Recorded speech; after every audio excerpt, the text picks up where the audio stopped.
Americans in the Northeast are digging out today after a fast-moving storm dumped more than a foot of snow in some areas and caused major delays in travel along the East Coast. The storm was 1,000 miles long, stretching from Kentucky to New England, and more freezing temperatures are on the way. Jennifer Wishon has that story from Washington. Snow shovels are scraping and snow blowers humming as millions of Americans start digging out. It's really bad.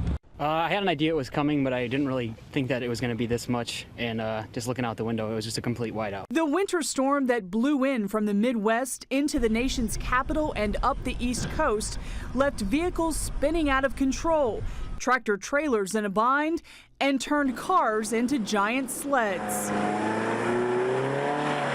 It also created a nightmare for motorists as blowing snow quadrupled commute times in places like New York. It's terrible. I mean, it's ridiculous. I almost did a 360. I almost lost control of the vehicle. The storm is blamed for at least one vehicle death in Maryland.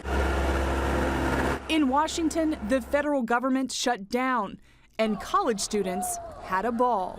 This is easily going to be the biggest snowstorm of the season for cities like Washington, D.C., Richmond, all the way down to Virginia Beach. Really bad outside, but it's nice to go home and make pot of soup and, enjoy the kids and everything, so try to be safe. Behind the snow, more extreme weather. The Mid-Atlantic and Northeast are bracing for frigid temperatures. Boston, New York City, even Washington, D.C. won't get above freezing for days. We don't expect that this is going to be a long winter shut-in, but just be prepared. And of course, as always, check on your neighbors and elderly and relatives just to make sure that they're okay as well.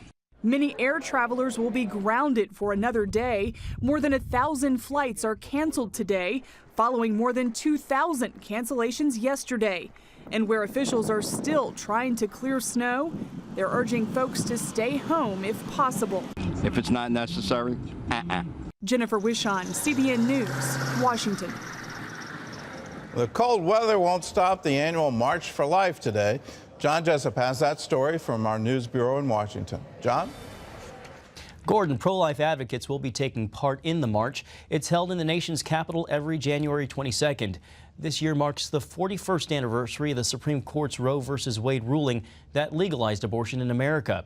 An estimated 56 million American babies have been aborted since then. Every year, thousands gather to march against the court ruling that made abortion legal in 1973.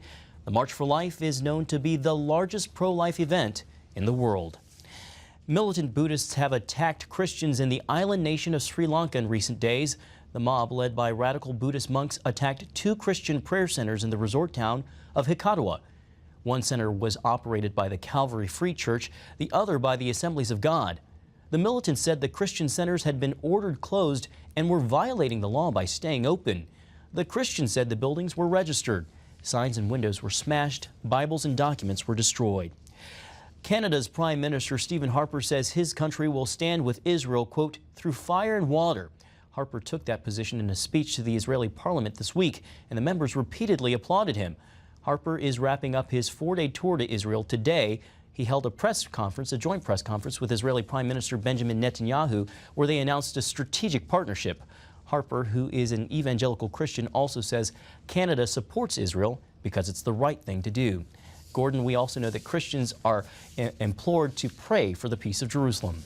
We are, and I couldn't applaud more what the Prime Minister of Canada did. And he specifically pointed out a rise of something curious going on in the Middle East and the UN and around the world, where suddenly everyone is blaming Israel for the civil problems, the oppression, the economic problems of the Middle East, and completely ignoring what's going on domestically in Egypt and in Syria and Iraq and Jordan, Iran, and somehow Israel is the problem and the cause of all these other disturbances, and it's causing a rise in a new form of anti-Semitism where let's boycott Israel, and that's wrong. And just the fundamental ideas behind it and the misstatement of fact behind it is wrong. So I applaud him for saying that publicly and doing so at the Knesset. It's a wonderful thing.